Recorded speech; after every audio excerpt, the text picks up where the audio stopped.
Please put your hands together for Katie Miles.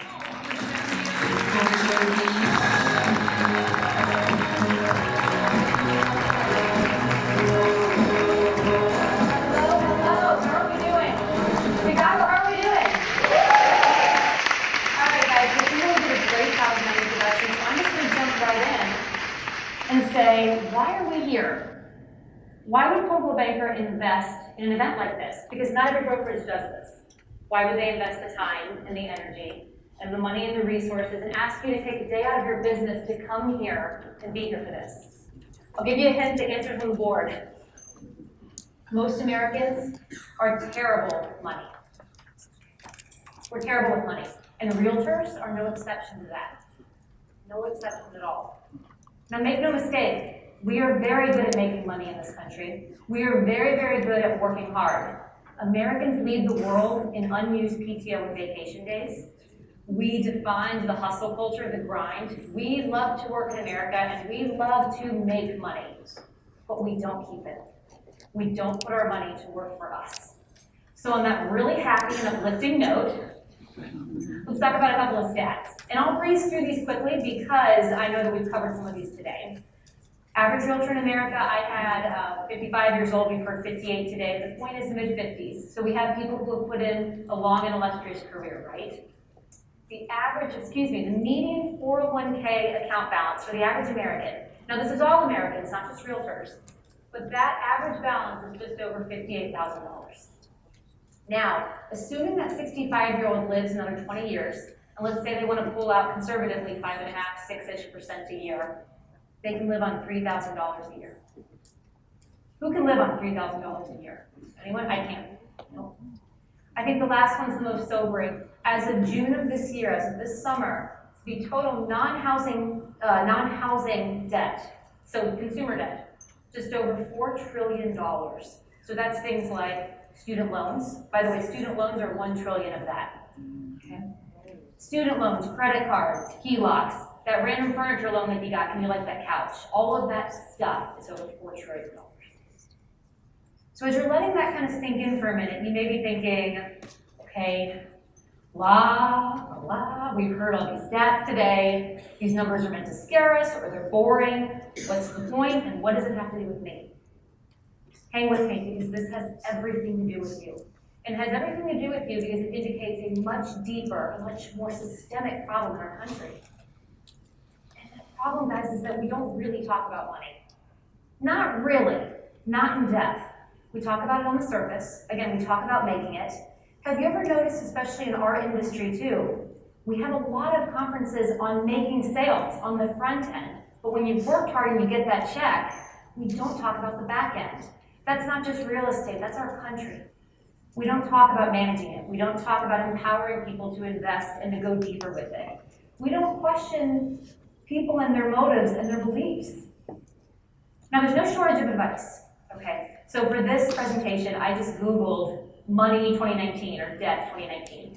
There are thousands of articles like this that pop up, okay? Tons of things that you can read really quickly. 5 ways, 5 ways to save money in 20 minutes or less. Because again, we're American and we like things quick and efficient. We gotta get in and get out. How can I save money? 20 minutes or less. My favorite on here, millionaire tells millennials, if you want a down payment, just cut out your avocado toast. You millennials and your lattes and your avocado toast, right? Just cut that out and the money for your down payment will magically appear. And here's the thing, guys. We eat up articles like this. We read the 5 quick tips. We treat the tip like if we lower our degree 1 thermostat, we save $1.57. That's going to be the key to our financial freedom. So we read these things, they're fluff, we feel better for a minute, and then nothing happens. And the problem with a lot of these articles is they don't address the real issue, which is you and me. You see, we're not robots, right? There is no one-size-fits-all solution. Articles like these surface solutions, they don't talk about your psychology, your beliefs, your values, your morals, the environment you were raised in, the kind of home that you're trying to create, what your goals are, what your dreams are, what you want to achieve. They don't go in depth with that. So I started selling real estate a little over 4 years ago in Philadelphia. And then 2 years ago, I moved to Colorado. And I sold for just under a year and then transitioned to the management team. I really wanted to be on the management team because I wanted the way I helped agents to change. I wanted to coach and train and educate more. And I get to do that every day now and I love it. But I started to notice a very disturbing trend. So agents would come in and it would usually start with, they had a contract question, or we were getting together to talk about sales forecasting for the next year, their business planning. How many of you have gone into your managing broker's office, or an office manager, and you go in with a question and the meeting turns into something else entirely? Complete in real estate, anybody? Has anybody had a really stressful deal and maybe they just need to vent to their manager? I had when I was selling, so I get that. And that's all perfectly fine, but the disturbing thing that I noticed is that many of these agents would come in and they would start to cry in my office. The things that were keeping them up at night, there were things like they were worried about paying their child's tuition. They weren't sure if they could make it in this business. Most of their problems boiled down to money. A lack of management, a lack of understanding it. Maybe they had bought the latest silver bullet and now it wasn't working and they didn't know what to do. And that is the rub for me. That's what kills me, and that's why I like to be here doing these types of things now. Because I know how hard you work. I did your job. I sold real estate. I know how hard it is to build your business from the ground up, to fill your sales pipeline, to prospect consistently, to find not just the leads, but the good leads, right? Like those buyers who are actually qualified, and the sellers who want to list their home for a reasonable price, right? I know how hard that is. And then we all know that when you get something under contract, that's when the work begins, right? And some of these deals, getting them across the finish line takes a Herculean effort, right? So I know how hard you work. You earn every single penny of your commission check. So why aren't we keeping more of it? For as hard as you work, why aren't we turning around and making our dollars work for us so we can retire abundantly? That's why we're here today. That's why Coldwell Banker invested and built this event.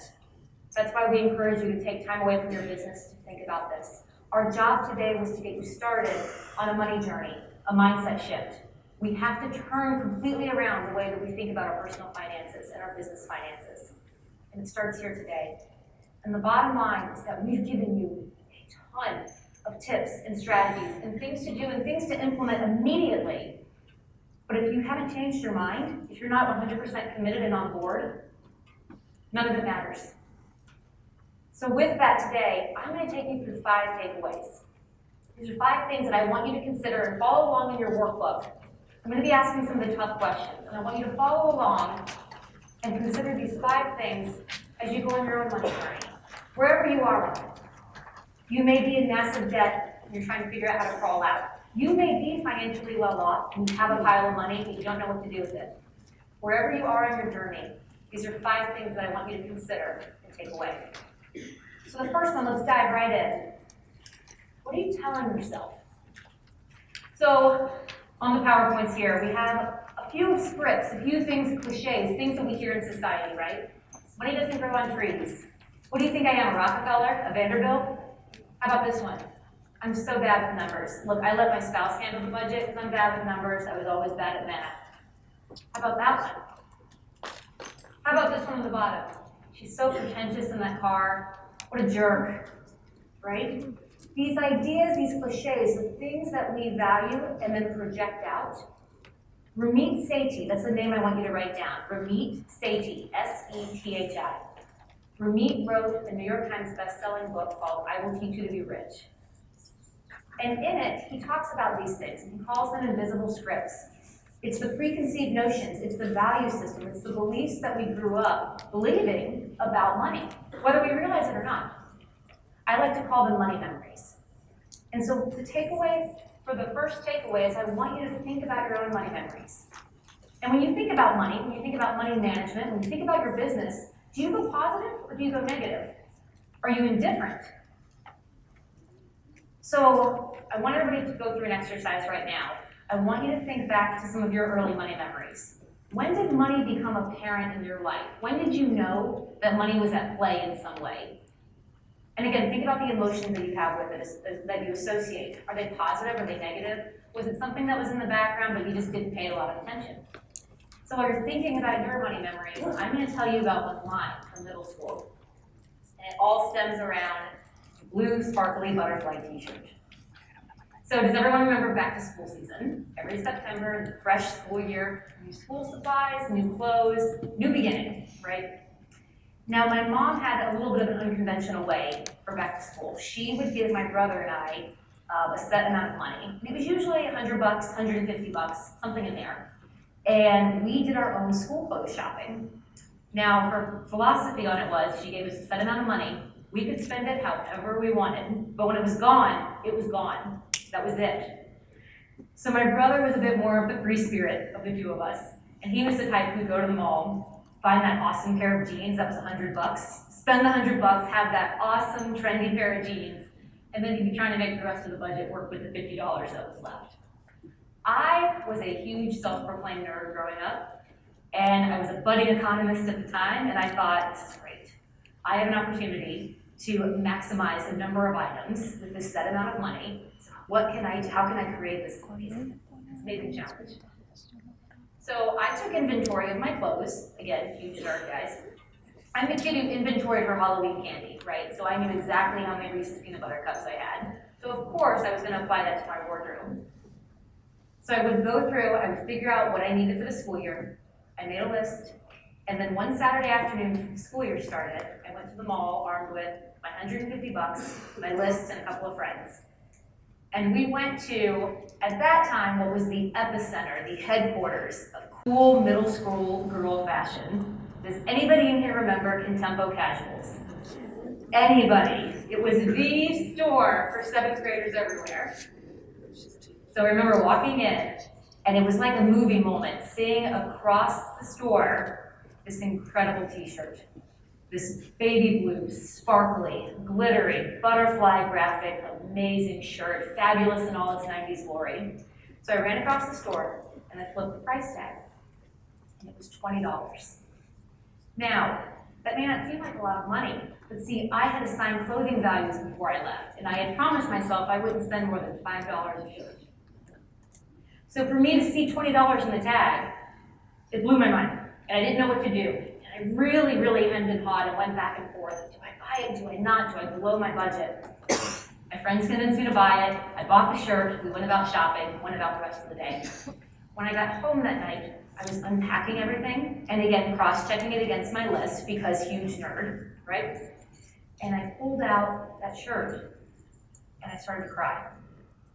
I felt so guilty. I felt like I could have been way more responsible. I could have gotten 3 or 4 shirts for the price of one. And that guilt ate at me that night, and I actually couldn't sleep well. 7th grade, guys, I was in 7th grade. I couldn't sleep.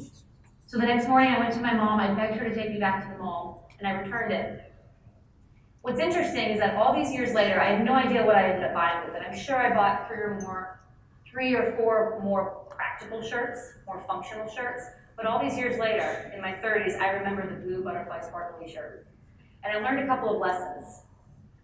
I learned that day that sometimes value is intangible. Sometimes it's okay to splurge on yourself. It's okay to have fun. It's really okay to have fun, especially as a kid, right? It's okay to splurge and indulge, but why not plan for it? I could have easily built a budget that allowed for that indulgence while having some practicality. And I think about that now, into my 30s again, when my husband and I are making money decisions where the stakes are much higher, where they're in the thousands and the tens and the hundreds of thousands of dollars. Value is sometimes intangible, and it's fine. So think about your own money memories and sit with them. I challenge you over the next couple of weeks, take some time, take some quiet time, and really think about, what do you think about money? Again, are you positive or negative? Do you embrace it for what it can be? Are you afraid of it? And if you're afraid of it, why? Challenge yourself to dig really deep and figure out those root causes. Here are just a few scripts that we sometimes hear in normal society. Things like, you deserve it, you should treat yourself. Treat yourself. We're very much in a quick fix, immediate gratification society. You deserve it. Here's the thing. Maybe you do deserve it, but maybe you don't, depending on the state of your finances. Maybe instead of buying what you want to treat yourself with, you should treat yourself by investing that money or getting yourself out of debt. flip the script a little bit. How about this one? I can't possibly invest in the market right now. It's just way too risky. And I heard there's a recession coming.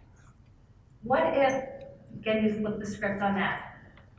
Ultimately, time in the market is way more important than trying to time the market.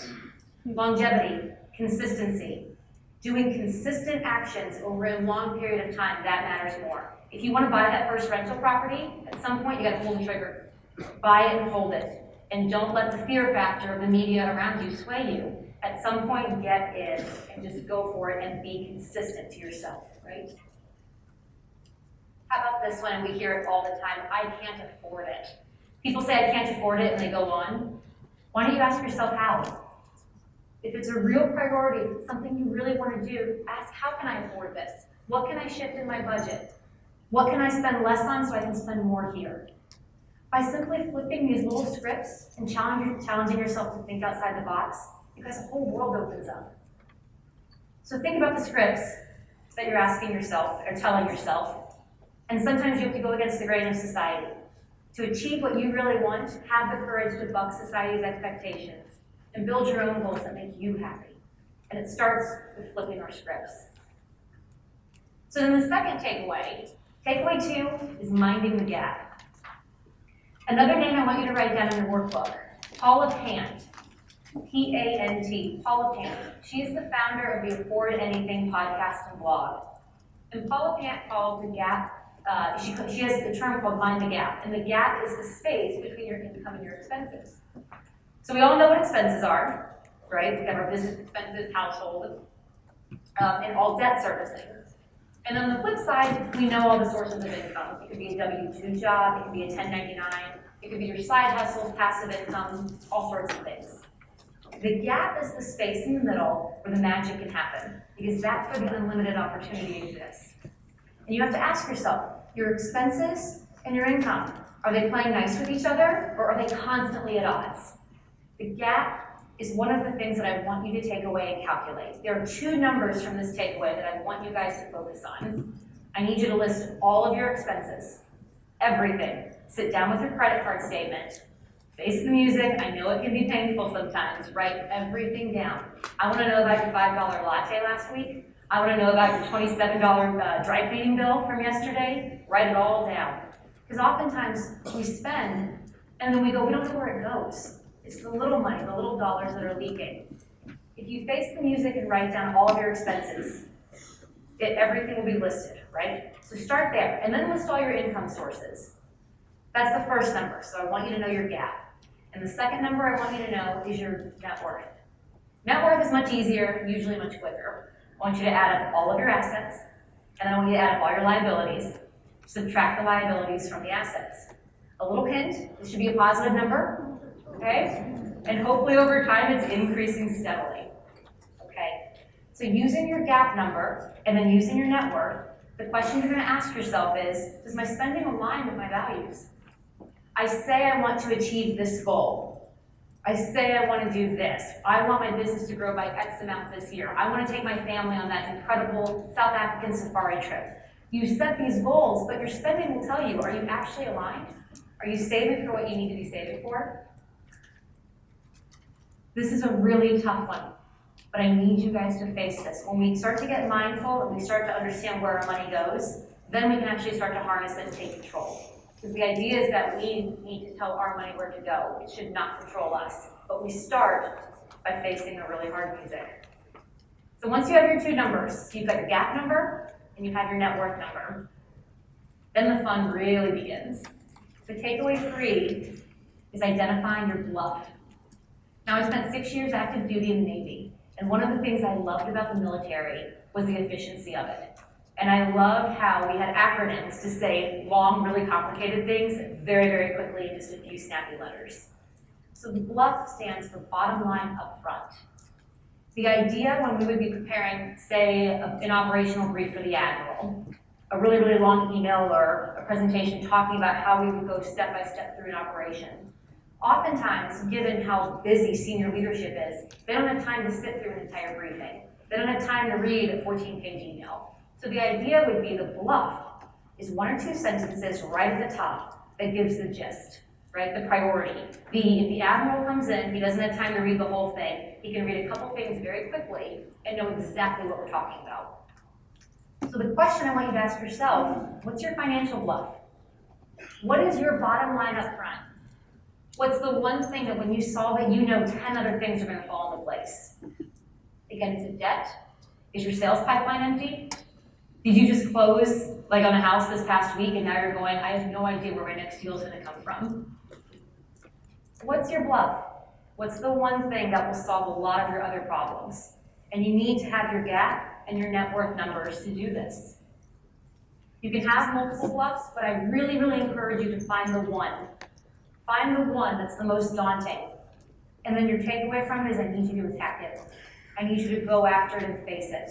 Because these things don't get better with time, right? If something's a challenge to us, we can't keep kicking the can down the road forever. At some point, you have to face it. So when you run your numbers, and now you have your bluff, and you're going, okay, I have a tentative plan, I have an idea of where I need to go. Now you're gonna need support. And takeaway 4 is building that support. I want you to build your FI tribe. Your FI tribe is your financial tribe, or your money tribe. These are the people who are going to be with you every step of the way, again, wherever you are on your journey. And I divided your tribe into 3 buckets, and it answers the questions of where are you going, who are you with, and who are you going to help. So the first bucket of where are you going? I want you to look around and find inspiration around you. The question that helps clarify this sometimes is just asking, who's the Warren Buffett in your life? Who's the person or people who you know are very successful, they've achieved a level that you want to be at, you want to be where they are, you want to be them when you grow up? Who are those people? And then simply go to them and ask. Ask for help. I have an aunt and uncle in Boulder who live near us, and they retired very young. He was an airline pilot. She was a special education teacher. They were able to retire at 50 and 55 years old, multi-millionaires. They made some incredible real estate investments in Colorado, and they were very conservative savers. They were very steady and consistent. They didn't go for the shiny object or the silver bullet. They just stayed true to an investing strategy. I went to my uncle a couple years ago, and I just said, I want to be like you. What can I do? And he offered me advice. And he said, tweak this. Talk to this person. I recommend this. So find those people. Who are the Warren Buffetts in your life? Who do you want to be like when you grow up? The second group is who are you with? So these are the people that may not have the same exact goal as you. Maybe you need to get out of debt and they're trying to add 10 listings. Whatever the goal is, that doesn't matter. The idea is that they're on a journey right there with you, right? So find a colleague, find a contemporary, find a trusted friend, and then you've got to open up to them. You've got to tell them, look, I need to level with you. This is what I'm trying to achieve. These people, they're not just going to be your friends, they're going to be your accountability partners. They're going to ask you the tough questions. They're the one that if you tell them, hey, I'm in $10,000 of credit card debt, next month they're going to come to you and go, it's been a month. Are you down to $9,000 yet? What's your plan? What are you paying off? Do you really need to spend on that? They're the ones who are going to hold your feet to the fire because they love you and care about you, and you're going to do the same thing for them. So surround yourself with like-minded people. Another hint on this, there are a bunch of you in this room today. You took the time you took time out of your business to be here. You're already with a like-minded crowd. There are Warren Buffetts and there are contemporaries and peers right here in this room. And then the final bucket on this, who are you going to help? Because inevitably, if you put some of these strategies into play, down the road, you're going to get better and better. Your net worth is going to grow. You're going to become more and more financially savvy. And eventually someone's going to come to you and they're going to say, you're the Warren Buffett in my life. I want to be like you when I grow up. How did you do it? What can I do? Help them. All you need to do is help them. You guys, we need more good in this world. We need more kindness right now. So be that kind person. Offer help. Wherever someone else is on their money journey, be that resource for them like someone was for you before. Right? 2 more quick notes on the tribes. I think they're really important to hit on. Sometimes we don't know where to find these resources. We don't know who to turn to. Some of our greatest mentors can be people we've never met. I love Tony Robbins. I love Marie Forleo. I love Robert Kiyosaki. I've never met these people, right? Yet. It's on my list. I'm going to make it happen. But I haven't met them yet. But these people have no idea the impact they've had on my life, right? I read everything they put out. I watch their YouTube videos. I follow them like crazy because I love to learn from them. So sometimes our greatest mentors are people that don't even know we exist, and that's okay. There are things to learn. And then the final thing on this takeaway, sometimes there are people that we want in our tribe. Maybe they've been a wonderful resource for another aspect of our life. Maybe they've given really great advice in the past on something else. But when it comes to money, it's not great advice. Dave Ramsey says, don't take advice from broke people. And sometimes the people we love the most and treasure the most, they're broke, right? Here's the thing. Those people, love them for the role they do play in your life.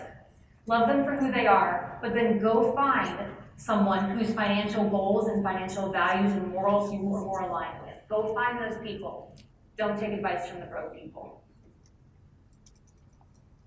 And the last one, takeaway 5, you've got to know your why.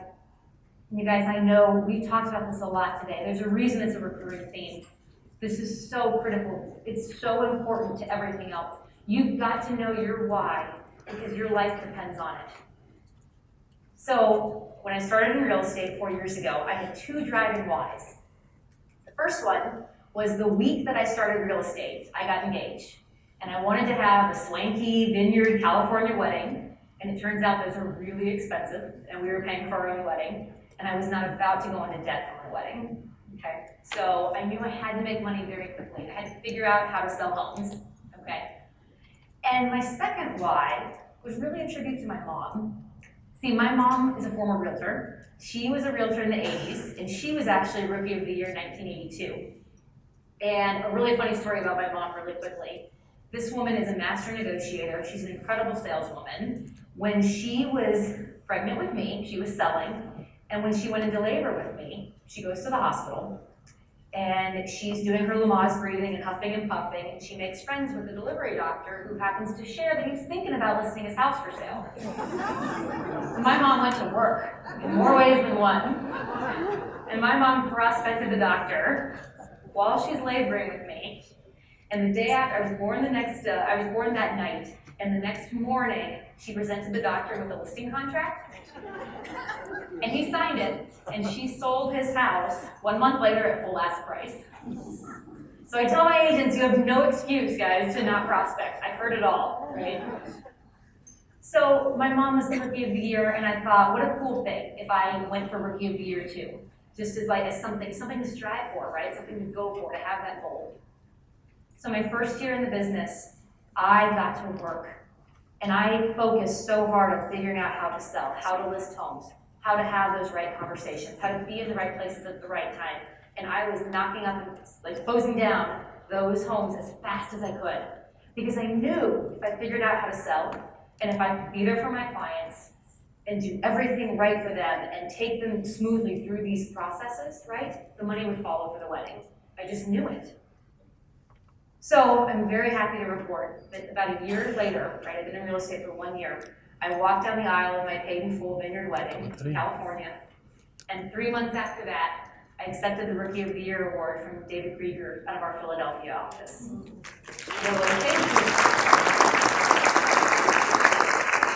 I sold 20 homes my first year in real estate. I just knew if I focused, I could do it. And the thing about it, you guys, for me, these were incredible milestones, right? Personally and professionally. But it was not a matter of if they were going to happen, it was when. I held them at the forefront of my mind. I focused on it exclusively for that year. I told everybody I knew, this is what I'm after. Rookie of the Year wedding, Rookie of the Year wedding. And by nature of doing that, I did the actions I needed to every day to get to work and get it done. So these days, 4 years later, my why looks a little different. My beautiful daughter, Riley. I can't even look at that picture, I get choked up. Riley is just over a year. She's walking, she's talking, we can't keep up. We baby-proofed like 3 or 4 times. We can't keep up with her. This little girl stole my heart. She stole her daddy's heart, and I've never been happier. There were times in my youth that money was not stable. There were times when my family's income was way up and way down. And that story has a happy ending. My parents figured it out and got on track. They both retired very successfully. But it wasn't always like that. My why now is I never want this little girl to feel some of what I felt as a little girl. Ever. I will do anything for her. I get up, I go to work every day. We work hard, we save, we invest, we strategize for her. Everything is to give her an incredible life. I want to teach her at a very young age the power of money and how she can harness it into something absolutely incredible, that she can do whatever she wants if she gets to work and focuses. So what's your why? What lights a fire in your belly? What gets you so excited when your alarm clock goes off that you jump up and go? And ask yourself, what's the why to your why? See, it's not enough to come to me and say, I want to make $100,000. Great, everybody does. But why? What are you going to do with the money? What are you saving for? What's the end game here? I'll tell this story really quickly. One of the things I do in Colorado is I teach a workshop just around the why. It's a 2-hour deep dive intensive training session. And towards the end of one of the sessions about 6 months ago, I was working with this group of about 20 people. And a gentleman in the back, he was really nice, but just a little apprehensive, and he was tough to open up, right? So we finally get him talking, and initially he says, well, you know my why, I got into real estate 11 years ago, and I just wanted more time with my family, and I just want to make money. But when we dug deep, and he started to open up, we learned his story. The year before, he was a healthy guy, late 40s. The year before, he had been unexpectedly diagnosed with stage 4 cancer. And this is a 48, 49-year-old man who was told, you need to get your affairs in order. We have a few options, but it's not good. It's not looking great. You guys, against all odds, he went through chemo, he went through radiation, he beat it. And 1 year later, he had just had a clean scan, and he was in this training. And he said, I'm not supposed to be here. My why, the reason I want to spend time with my family, I'm supposed to be dead, and I'm here. And the money wasn't just to add more zeros in his bank account. The money, he and his wife are working on starting a foundation for those families who aren't so lucky, for those families who do lose their loved ones to cancer. Now tell me, aren't those reasons way more compelling? Doesn't that grab your heart? Doesn't that bring a tear to your eye? Doesn't that make you just want to go and work? So dig, challenge yourself in this, guys. Dig deep and find it and hold it fast, because I know how hard some of these days in real estate are. I totally get it, I have been there. And you need that why front and center to get you through those days. So before we go on, we're gonna switch gears here really quickly. I wanna tell you a story as we start to wrap up, but I need to show you a quick video to set the scene. Guys, this isn't the right slide for it. Do we have it ready? It's good to go? All right.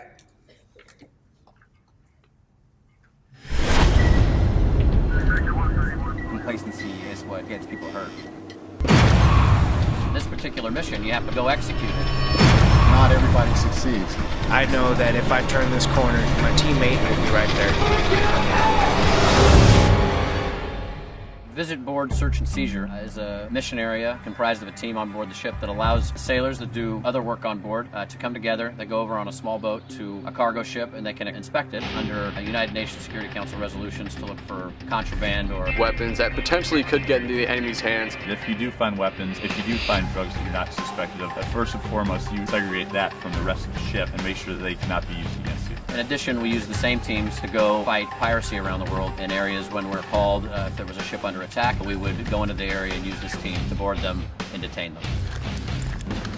The course is 19 training days long. Male or female sailors can apply and volunteer for the program. We try to throw as much information at them as we can, because that's what a real boarding mission is going to give them. It's a lot of work. I mean, they've taken in a lot of information. It's like trying to take a drink of water through a fire hose. They have to go through individual training. My instructors take them in and teach them all the fundamentals and tactics that they need. As a team, they go through training to make sure that they work well together. And I always tell myself my teammates are there and they have my back. There's a lot of trust with the team. We're all here for one reason, and that's to get the training, to go out there and do this stuff for real. Make the wrong decision in a training environment, we can correct on it, we can retrain and reset. Hey, when you deconflict, deconflict with the non-fire hand. It gives them that much more experience so that when they get in country, they get in theater, that they're going to have the confidence to know what they have to do. It's a really exciting mission to be a part of. You can imagine being out at sea, doing your regular job, and then when we get called into an anti-piracy mission, getting in the small boat, briefing what's going to happen, and then going out and taking care of it. It draws you out of your normal everyday 7-day work week into, okay, what are we doing this week? Okay, we're doing a boarding, we're doing a health and comfort. Our mission is constantly changing. It's important that our students are able to go out there and provide value. VBSS isn't necessarily anti-piracy and anti-piracy only. We have a team that can go in and be a first responder.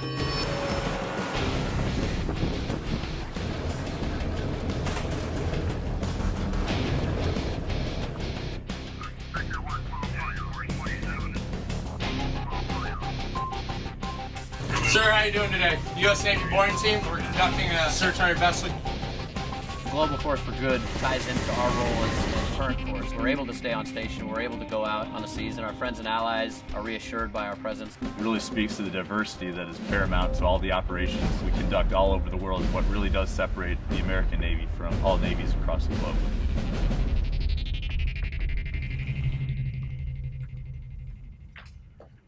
So I spent 6 years in the Navy from 2000. I was in the Navy for 6 years, from 2006 to 2012. My first duty station was the USS Germantown, stationed out of San Diego. In early 2007, we were preparing for a 7-month deployment to the Gulf to support anti-piracy and drug interdiction operations. At the time, given the op tempo of everything that was happening around the world, these VBSS teams, visit, boarding, search, and seizure, were a requirement on every Navy ship going to the Gulf. And they do a wide variety of missions, primarily anti-piracy, drug interdiction, and they also do what's called wellness checks in hearts and minds. I desperately wanted to be on my ship's VBSS team.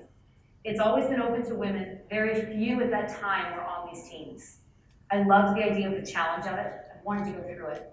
Now, the training pipeline, in the video, the gentleman talks about a 19-day training. That's partially true. The final team training, when you've made it to the end, is 19 days. But it doesn't talk about the additional 8 weeks or so of lead-up training. And the training is designed in such a way that you have to pass it at each phase. So you can fail out at any time. It's a very high failure rate. So, the first day of training, I showed up with about 15 other hopefuls. And the first evolution is really simple. It's just a Jacob's ladder. So what they do is they put you in full battle rattle. So it's a Kevlar helmet, your bulletproof vest, you're in your fatigues, combat boots. You've got a 9mm on your thigh, your rifle slung on your back. So with all your gear on, they throw this ladder over the side of 3 Connex boxes, and they say, climb it. That's it. That's your first thing. You have 2 attempts, and you have 2 minutes to get up the ladder. Now, the reason for the ladder is that if you're on the team in the Gulf, you have to be able to get off the main ship onto the little boat, right, to do your operations. So you have to be able to ascend and descend, something like this. So in full battle rattle, I'm suited up, and I'm like, I got this, right? At this time, I'm 25 years old. I was in excellent shape. I was a marathon runner at that point. I had guns. I was super cocky, you guys. Super cocky. And I'm like, I got this. Let's just get through it. I know there's a lot more training to come, so let's just do this thing. So I'm fully suited up. I make my approach to the ladder, and it's 30 feet high, okay? So I look up, I step my foot on the ladder, and I start to climb. You guys, I made it 4 rungs. 4 rungs. I was mortified.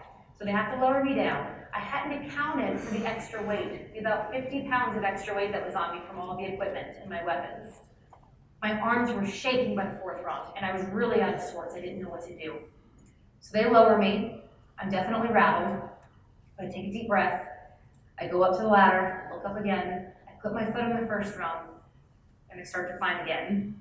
And this time, the 5th rung. So that was it. I was considered training down at that point, because again, remember, you have 2 minutes to climb it, and only 2 attempts per training day to try it. And I'll never forget being lowered, and as they're taking off my gear, the lead instructor looked at me and he said, I don't think you've got what it takes. I really, really don't. If you can't get up and down a ladder, how can you expect to get through the rest of training? How can you get on and off the ship? How could you actually do this mission? And his words just rattled in my head the whole way home. And I cried in my car. I was really upset. But I was just resolved to do this. Somehow, some way, some shape, some form, I was going to do this. I just didn't know how. So I had to wait 2 weeks before I could go back. And I spent those 2 weeks training, really upping my physical strength training. And I finally decided I need to set aside my ego. So I went to friends of mine who had done it successfully. And what I learned was that my approach was all wrong. See, I had been pulling up with my arms. So by the 4th round, my arms were shaking and spent, right? I was trying to pull up too much weight. The key, and especially given someone of my height who's really short and had to get up these huge rungs, I had to squat. I had to really up my lower body workouts and essentially use my lower body strength to propel myself up the ladder. So I thought, okay, now I have a strategy. I'm going to keep training. I'm going to figure this out. So fast forward 2 weeks. I show up again. They help me suit up in full battle rattle. I make my approach for attempt 3. And this time there was improvement, but I only made it halfway up, about the 7th rung. I was devastated. I suited up for attempt 4, same exact thing. This time I hadn't accounted not only for the extra weight, but the fact that the ladder was swinging. It's not stationary. At this point, my confidence is really shaken, and I didn't quite know what I was going to do. I was very fortunate in my Navy career at this point to have an incredible tribe. My commanding officer, my executive officer, my operations officer, these men believed in me. And they saw something in me that I didn't see in myself. They saw how hard I was training, and they saw that I was willing to put aside my pride to learn. And they gave me encouragement. So my commanding officer said, we can give you one more shot. And I had to wait a month. Given our shift schedule and all the additional training and workups that we were doing, I couldn't get back to the training center for another month. And he had to sign a waiver to get me off the ship to get this last attempt. So a month goes by, I keep training, I keep finding resources and trying to talk to more people who have made it up this ladder. A month goes by, we show up, I'm so nervous. And they help me get on my battle rattle. I'm shaking and I'm sweating. And I remember walking up to the ladder and looking up, and it was a gorgeous San Diego day, as most San Diego days are. And my Kevlar helmet was always too big, and my forehead was slick with sweat, so this thing kept sliding forward. And I remember putting my foot on the rung and looking up, and I started to climb. Fear is a really funny thing, isn't it? If we let fear take control, if we let fear take over our mind, fear will root in there. Fear will bring out our deepest doubts, the terrible things that we tell ourselves. Fear will put every shred of doubt in there and say, we're not good enough, you can't possibly do this. But if you get control of fear, if you take it by the harness, if you say, not today, I acknowledge you're there, I'm not letting you stop me, fear turns into an incredible motivator. Fear can light a fire in your belly unlike anything else. I don't remember much from that climb that day. I remember climbing and climbing and climbing, and all I could think was rung, rung, rung, rung. And finally, my arm went up, and it was air, and there were no more rungs. And my arm slapped the top of the Connex box, and the instructor called time 2 seconds later, and I was in on attempt 5. I made it. Here's the thing, you guys. We all have Jacob's ladders in our lives.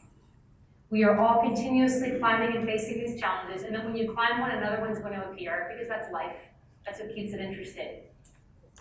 I got at that Jacob's ladder because all the essential elements finally came together. The education, the motivation, the knowledge, the tribe, the support when I had no faith in myself anymore. All of the essentials came together to achieve a goal. I went on to lead a VPSS team that summer as we deployed, and our team completed over 200 missions in the Gulf. I was one of the first female officers on the West Coast to lead a team, and I got to live out that dream because I faced my Jacob's ladder. So here's the thing, and here's the takeaway from it. You're allowed to feel fear. Anybody who says they're not afraid, they're lying. You are allowed to feel fear. That is completely normal, but you are not allowed to let it stop you. You have to push through. Some of you on your money journey may be really afraid right now. You know you have a lot of work cut out for you. You know you have a lot to do. I need you to stay strong. I need you to stay committed. I need you to commit today. Here's some common fears that we hear. After I pay my bills, there's nothing left. How can I possibly save? There's nothing left over at the end of the month. Challenge yourself this way. What if you insist to yourself that your retirement is a bill? It's the first thing you pay. Isn't it amazing how we always manage to pay our mortgage and our rent and our electric bill, but savings get put on the back burner? Guys, flip the script. What if you make it a bill in your mind and it's a non-negotiable, right? How about this one? This is so hard. It's hard to keep a budget. It's hard to list all my expenses. It's hard to face what my net worth is because I don't think I'm gonna like the number. But here's the thing, guys. It's harder to work this career, to work as hard as you do and get to the end and only have $10,000. That's much harder. So be better and challenge yourself. Face these fears and flip the script because you owe it to yourself. One final thought. You chose to go into the real estate industry, which we know is what? It's cyclical, it's unpredictable, it can be really stressful, but it can be so much fun, right? Real estate can be so much fun. And then within the real estate industry, you chose to be independent contractors, which is what? Cyclical and unpredictable, and it can be really stressful, and it can be so fun because you get to design whatever life you want. You can work as much or as little as you want. You get to design it exactly how you want to work. Guys, do you realize that most Americans can't do what you've done? You chose to strike out on your own. You had the courage to say, I want to build something of my own. I want to leave my own legacy. So I'm going to go do it. Most people don't have that courage, and you've already shown it. So I urge you, take it one step further. Have the courage to lean into your financial education. Have the courage to set aside your pride and ask for help when you need it. You have the right to a dignified and an abundant and incredible retirement. But you have to go earn it now. And on that note, thank you so much for your time. I am so grateful to be here, and I'm happy to take any questions that you have.